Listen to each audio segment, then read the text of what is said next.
بسم اللہ الرحمن الرحیم۔ السلام علیکم ناظرین۔ میں ایک عربی عورت کے گھر کا ڈرائیور تھا۔ اس کی جوان بیٹی مجھے غلط نظروں سے دیکھتی تھی۔ میرے ساتھ گاڑی میں جاتی تو میرا ہاتھ پکڑ لیتی۔ ایک روز اس عورت نے مجھے کہا کہ تم میری بیٹی سے ایک ماہ کے لیے شادی کر لو، اس کے بدلے میں تمہیں پیسے دوں گی، انکار کیا تو جیل میں ڈال دوں گی۔ میں نے ایک ماہ کے لیے اس کی لڑکی سے شادی کر لی، مگر شادی کی رات اس کی بیٹی نے میری چیخیں نکلوا دی۔ میری تو روح تک کانپ گئی جب اس لڑکی نے ناظرین، کہانی میں آگے بڑھنے سے پہلے آپ لوگوں سے گزارش ہے کہ کہانی کو آخر تک لازمی دیکھیں۔ میرا نام شان ہے اور میں دبئی میں ایک عربی عورت کے پاس ملازمت کرتا ہوں۔ جن لوگوں نے مجھے ملازمت کے لیے بلایا تھا انہوں نے مجھے نوکری پر نہیں رکھا۔ میں بہت پریشان تھا کہ اب کیا کروں گا، کہاں جاؤں گا۔ میرے پاس واپس جانے کے لیے بھی پیسے نہ تھے۔ دبئی کی ایک سڑک کے کنارے میں یہی سوچ رہا تھا کہ ایک بڑی گاڑی آ کر رکی۔ اس بڑی گاڑی میں نے کوئی خاص توجہ نہ دی، مگر جب گاڑی سے اترنے والی ایک عورت میرے پاس آ کر بیٹھ گئی اور بولی، کیا آپ نوکری کی تلاش میں ہیں؟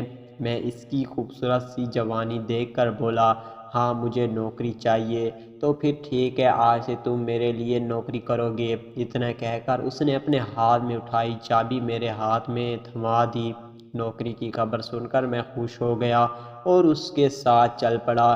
میں تمہیں رہائش، کھانا پینا سب دوں گی، مگر تم کو 24 گھنٹوں کے لیے میرا ڈرائیور بننا ہوگا، اس عورت نے کہا، اور میں نے ہاں میں سر ہلا دیا۔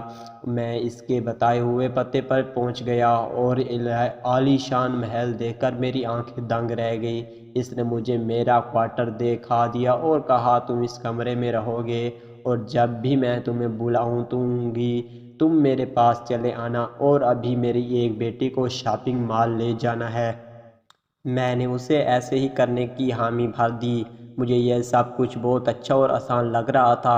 میں اپنے کمرے میں آرام کر رہا تھا جب ایک حسین اور خوبصورت لڑکی دروازے پر دستک دے کر اندر داخل ہوئی اور کہنے لگی، چلو میرے ساتھ، مجھے شاپنگ کرنے جانا ہے۔ میں فوراً اٹھا اور اس کے ساتھ چل پڑا۔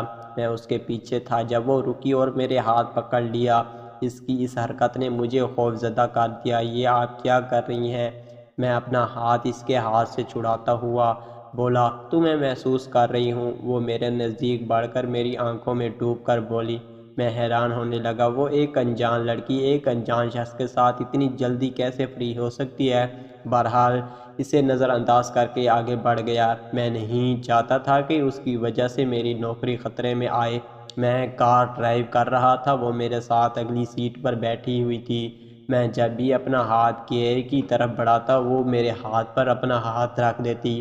اس کی اس حرکت کو میں نظر انداز کر رہا تھا۔ وہ بہت خوبصورت اور دلکش لڑکی تھی۔ اگر میں غلطی سے بھی ذرا برابر بھی اس کی طرف دیکھتا تو شاید میں اس میں کھو جاتا اور اپنی حد پار کر دیتا۔ اس لیے اپنے جذبات پر قابو پانے کے لیے اس کے سامنے میں نے اپنی نظریں جھکائے رکھی۔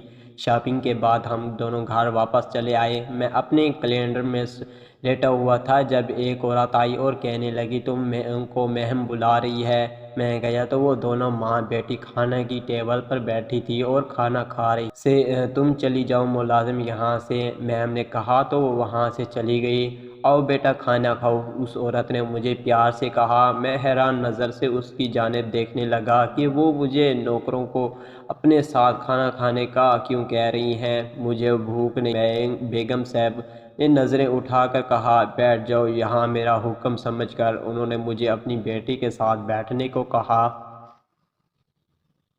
میں ڈرتے ہوئے اس کے پاس بیٹھ گیا۔ مجھے اس سے ڈر لگ رہا تھا کہ یہ میرے ساتھ زبردستی نہ کرے۔ میں ڈرتے ہوئے کھانا کھا رہا تھا جب میری چھوٹی مالکن بار بار اپنے پاؤں میرے پاؤں پر پھیر رہی تھی۔ میں شرم سے پانی پانی ہو رہا تھا، مالکن کے سامنے سے کچھ کہہ بھی نہیں سکتا تھا، مگر مجھ سے یہ بات بہت حیران لگ رہی تھی کہ وہ میرے ساتھ یہ سب کچھ کیوں کر رہی۔ میں جب سے اس گھر میں آیا تھا مجھے اپنے سوا کوئی بھی مرد دکھائی نہیں دیا تھا، ہر عورت ہی عورت تھی۔ میں نے تھوڑا سا ہی کھانا کھایا اور اپنی سیٹ سے کھڑا ہو گیا۔ بیگم صاحب میں چلتا ہوں، مجھے نیند آ رہی ہے، اگر آپ کی اجازت ہو تو میں آرام کر سکتا ہوں۔ میں نے پوچھا، تم جا سکتے ہو؟ انہوں نے کہا میں اپنے کمرے میں آ گیا، میں سونے کی کوشش کر رہا تھا جب میرے کمرے میں جلتا 0 واٹ کا بلب بند ہو گیا۔ میں موبائل کی لائٹ آن کرنے والا تھا جب میرے اوپر کسی عورت کا وجود محسوس ہوا۔ میں کچھ نہ کہہ سکا۔ اس لڑکی کے آنسوؤں نے مجھ پر خاموشی طاری کر دی۔ وہ مجھ سے لپٹ کر رو رہی تھی اور کتنی دیر تک روتی رہی۔ آپ کون ہیں؟ میں اسے اوپر سے اٹھانے کی کوشش کر رہا تھا۔ میرے بولے سوال پوچھنے پر اسے ہوش آیا۔ وہ میرے اوپر سے ہٹ کر بھائی کی جانب بھاگ گئی۔ میں بھی اس کے پیچھے بھاگ گیا۔ پھر ایک لڑکی کھڑی تھی، مجھے لگا وہی میرے کمرے میں آئی ہوگی۔ تم ابھی میرے کمرے میں آئی تھی؟ میں نے سخت انداز میں پوچھا۔ کیسی باتیں کر رہے ہو تم؟ میرا کیا کام تمہارے کمرے میں؟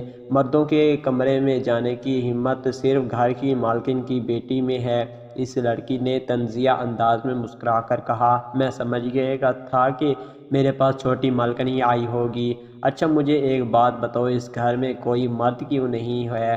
کوئی نوکر ہے اور نہ ہی کوئی باپ بھائی؟ میں نے اس لڑکی سے پوچھا۔ اس گھر میں مرد تب آتے ہیں جب اس کا شکار ہونے کا وقت قریب آتا ہے۔ اب تم بھی اپنا خاص خیال رکھنا۔ اس لڑکی نے مجھے اشاروں ہی اشاروں میں کچھ سنانے کو کہا۔ مجھے خوف آ رہا تھا کہ میرے ساتھ کیا ہونے والا ہے۔ میں یہی سوچتے سوچتے سو گیا۔ صبح جب اٹھا تو مالکن کے پاس پیش ہوا۔ انہوں نے کہا میرے پاس تمہارے لیے ایک آفر ہے۔ اگر مان لو گے تو فائدے میں رہو گے۔ اس عورت نے کہا جی حکم کریں۔ میں نے کہا میں چاہتی ہوں کہ تم میری بیٹی سے 1 ماہ کے لیے شادی کر لو، پھر بعد میں طلاق دے دینا۔ اگر تم نے میری بات نہ مانی تو میں تم پر چوری کا الزام لگا کے جیل بھجوا دوں گی۔ اس عورت کی بات سن کر میرے سر پر آسمان آ گرا۔ وہ اپنی بیٹی کی شادی مجھ سے کیوں کروانا چاہتی ہے؟ میں یہ سب باتیں سن کر اس کی بیٹی سے شادی نہیں کرنا چاہتا تھا، لیکن اگر انکار کرتا تو مجھے جیل میں بھیج دیتی۔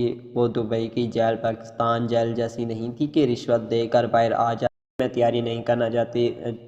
جیل جانے کی میں تیاری نہیں کرنا چاہتا تھا، اسی لیے میں نے شادی کرنے کے لیے حامی بھر دی۔